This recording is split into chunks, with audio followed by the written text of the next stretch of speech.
Gabby, come on. Don't touch it. Okay, you're supposed to be all excited and running. Seeing my dad seemingly appear out of nowhere. He had a gun. I thought it was fake, and I thought he was just using it to scare her. He grabbed Mom by the hair, and I started running down the stairs when I heard the shot. Everything after that went black.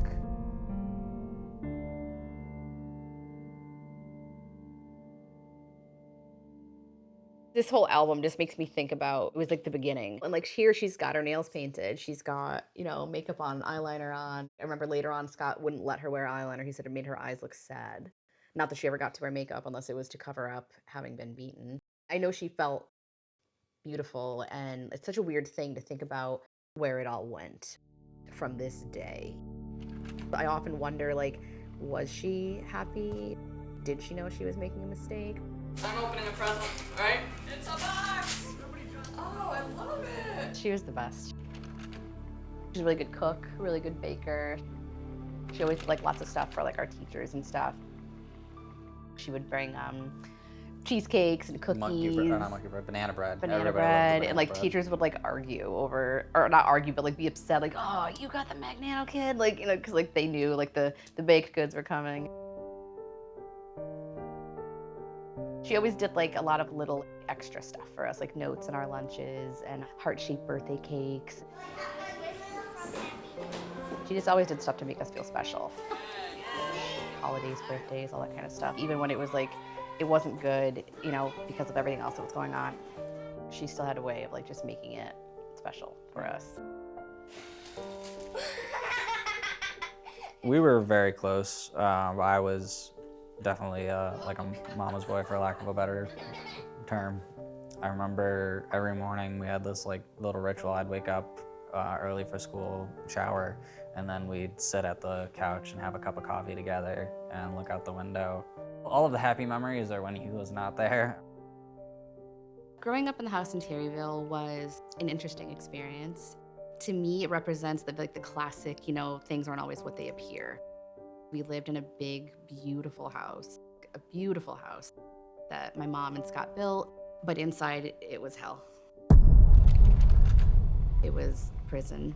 We felt like we were walking on eggshells all the time. We were scared and on alert. We never knew what each day was gonna bring. There was a lot of rules, like a lot of rules.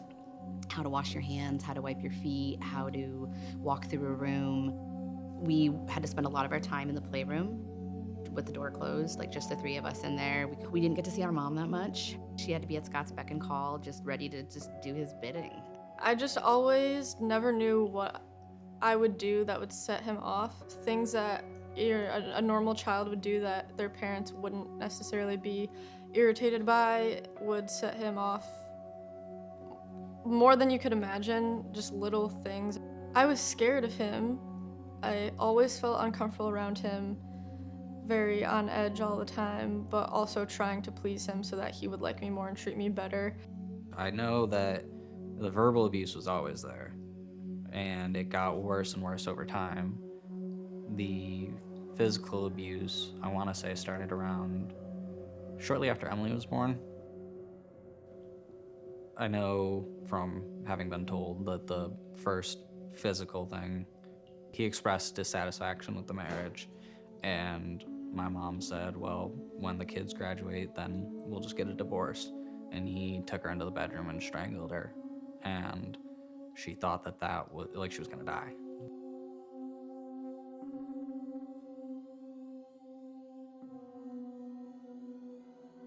I think the first time he was like snuggling in bed with Emily.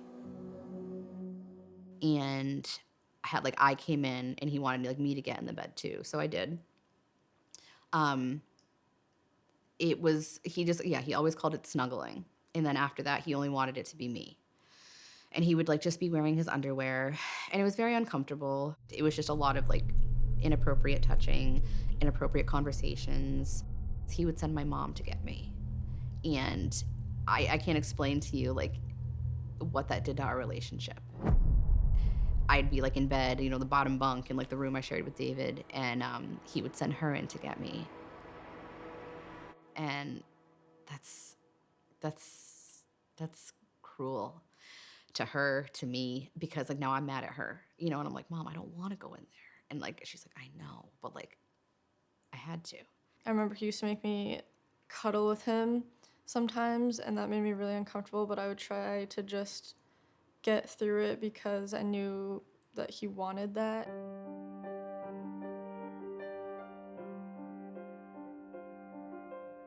The day that we left, he was like on a rampage because the microwave didn't work. I remember him coming into the playroom and telling us like we better behave and nothing needs to nothing can happen, we need to be quiet. And for some reason he didn't like the way that my sister looked at him, or she didn't respond quick enough, and so he slapped her in the face. And I remember my mom coming into the doorway and whispering to us, we're leaving tonight. And then once he got in the shower and had been there for long enough, I remember it was time. Me and Jessica went through grabbing stuff while our mom went through and opened all the doors as quietly as possible, opened up the van, and we just started throwing whatever we could get in the van. We didn't close the doors, didn't turn any of the lights off, just put the car in neutral and rolled away and left the house open and lit up. When Jennifer first left, and this is the first time she ever left, she and her children went to a hotel and they spent off and on all day long trying to get into a shelter. Unfortunately, the shelter was not able to help them at the time because they had an adult daughter, Jessica, living with them and a male child. So unfortunately, the shelter did not help them get shelter, and they ended up leaving Connecticut with very little funds that they were able to pull together and take a train to California.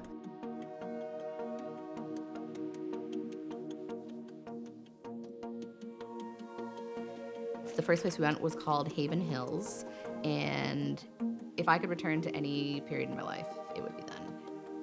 We were in Van Nuys, California. It was crappy, and we were literally eating government cheese and wearing donated clothes, but we did not care. We were so happy to be with our mom and to be free and just be away and just experiencing such a different life. I was so happy because we could do things without having to fear what the consequences were. We could walk around, we could spend time with our mom, and she was happier. She was really nervous. She was very afraid of Scott. We would not have been unlike him to have flown out there. We didn't know how things were gonna go. So during all of this, while we were in these shelters and stuff, my mom was, obviously working, she wants to get a divorce, she wanted to get custody. She found out that Scott was messing with her finances. He got more than $80,000 out from different cash advances from credit cards or just all this kind of stuff. And I remember my mom just being so defeated and so sad and so stressed, but she was still on the phone all the time. They were working with authorities there and had obtained a restraining order against Scott. Meanwhile, Scott, back in Connecticut, filed for custody of the two youngest children, David and Emily. The court did give him custody of the two youngest children. So at that point, she returned to Connecticut to fight for custody of the two kids.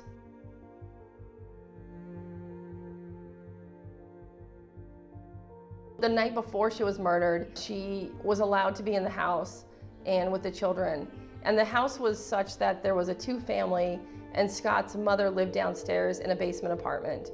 911, what's the location of the emergency? The 22nd, she called the police and had them check the house to make sure Scott wasn't there. They checked the house, and he was not there. My mom was super excited at the opportunity to clean the house because it hadn't been cleaned in the better part of a decade. Going through stuff, I think I heard Emily say that, we got to open things that we never got to touch. I wish we had been smart enough to just never go back.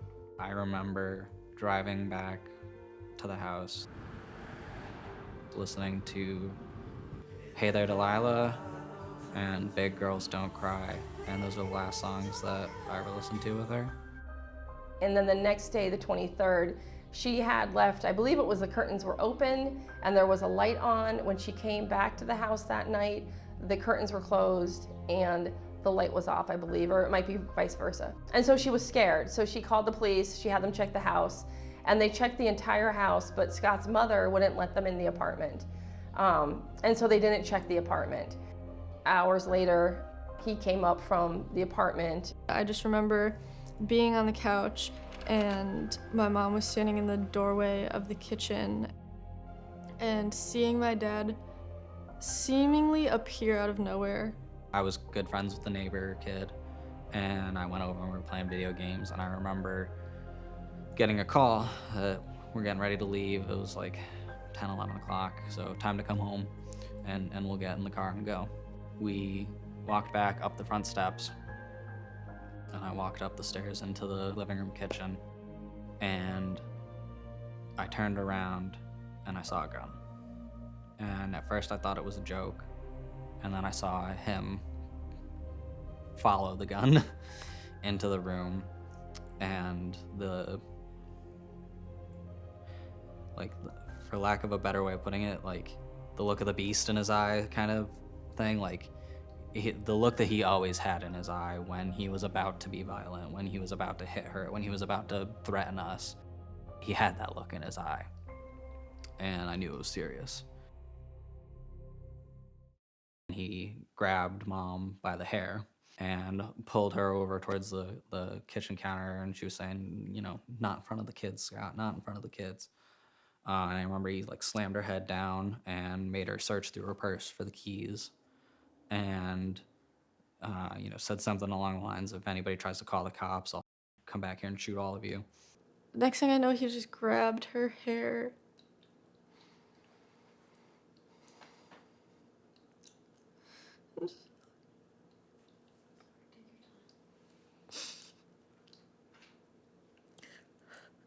Pulled her down the stairs, and I regret so much that the last thing I said was, "Stop, Dad. I love you." And I wish I was telling her I loved her, but I just wanted him to stop and maybe break out of it by seeing me be there, telling him, begging him to stop, and I just was like, "No, stop, I love you." I went to run after them. I heard the shot. Everything after that went black. Then I just remember hearing like gunshots, and in that moment I felt like I went deaf. It was just like ringing in my ears, and I was screaming, but I couldn't hear anything. I saw her at the bottom of the stairs. She had slid all the way down. I don't know where on the stairs he pulled the trigger, but her head was like at the bottom, her feet were like halfway up. That's an image that still haunts me to this day. There are times, doesn't matter if I'm stressed or not, I'll just randomly flash back to that moment. Yeah, I remember leaving the message for Jess that said, "Scott just shot Mom."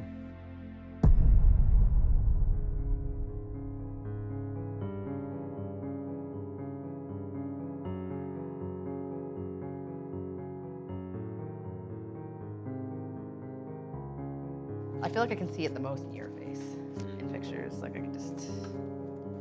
Because this is cute. Like pictures like this make me sad. I know. I I know. It's hate like these pictures. Yeah. Like pictures on the steps, because I feel like it's like foreshadowing. I know. Like you didn't know that's what where was she was gonna happen. end up. Yeah. Literally like laying. I still like the picture though. I think it's a nice picture, but I know what you're saying. I feel the same way. Like I think about those steps in that image a lot. This one, it's a good picture. There's nothing in it that makes me upset. It just shows me like that my mom did love me, and it's like a cute picture where everybody looks happy and Scott's not in it. So I definitely like that one a lot. But for this one, I think this one's very bizarre to me. Not only is it dim from the light, but the weird hands in the corner, just something about the way he's looking. I think that's one of the few where it's us three together. I mean, for me personally, it just makes me feel sad. Like, this is your child, and here I'm innocent, you know, with my parents, and just knowing like what's gonna happen. And she was gonna be standing right in that door frame. Just that area of the kitchen, and everything about this picture makes me feel sad. I often wonder, like, did he really love her ever the whole time? And this was just mental illness? He would often say that, like, you know, we ruined his life, like my mom and I, like we sabotaged everything, and he could have been, you know, getting to all these great plans if it wasn't for us. I don't feel like I had a childhood. I think I was kind of forced into being an adult at a young age. So like looking at these things, do I remember them? Yeah, but it's forced. You know, It doesn't feel like a childhood memory. It feels like a play that we put on to keep him from hitting her. For years, I still had the glasses from that night. I refused to clean them. And like the clothes that I wore that night, like all of that stuff I kept in a box. She was such a presence in the town when she died. I remember the venue that they had the celebration of life at wasn't big enough for how many people wanted to come. I remember laying on the floor and just crying and thinking, like, I can't go on. Like, I don't want to go on. Like, how am I supposed to do anything without my mom? It literally felt impossible. There's just so many, like, bad times that I wish she was around for. There's so many good things that I wish she was around for. If I have kids, it breaks my heart to just know I'll have to tell them about her. For me, the only real therapy was trying to just make happy memories. I had 15 years of terrible memories, so I needed 15 years of good memories to kind of counteract that.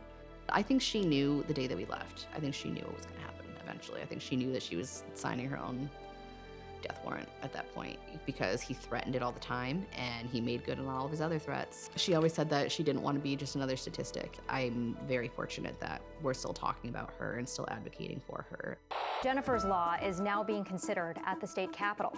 Jennifer Magnano, who was killed in 2007 by her husband in front of her children. The law would expand the definition of domestic violence to include coercive control.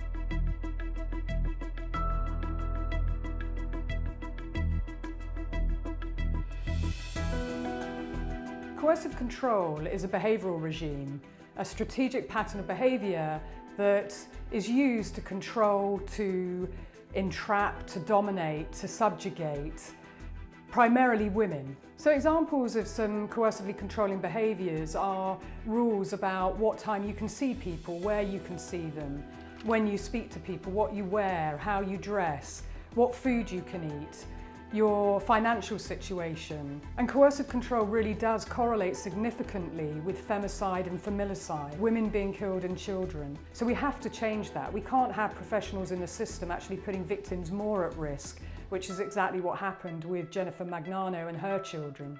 I think that it's the kind of thing that leaves invisible scars. And it's like it could be happening to your best friend and you don't know. You're not gonna see a black eye. You're not gonna see bruises. You can see it in behaviors and stuff, but people need to be properly trained. Judges, officers, people that work at shelters, there just needs to be more knowledge.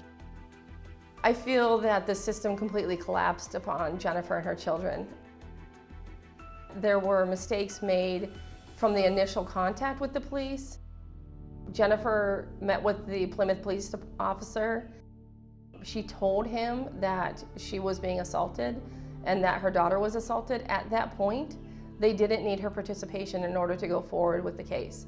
They could have easily sought out an arrest warrant. They could have easily kept in contact with her while she was in safety in California, pursued the charges, and then if there was a trial, they could bring her back to the state in a safe manner and keep her and the kids safe.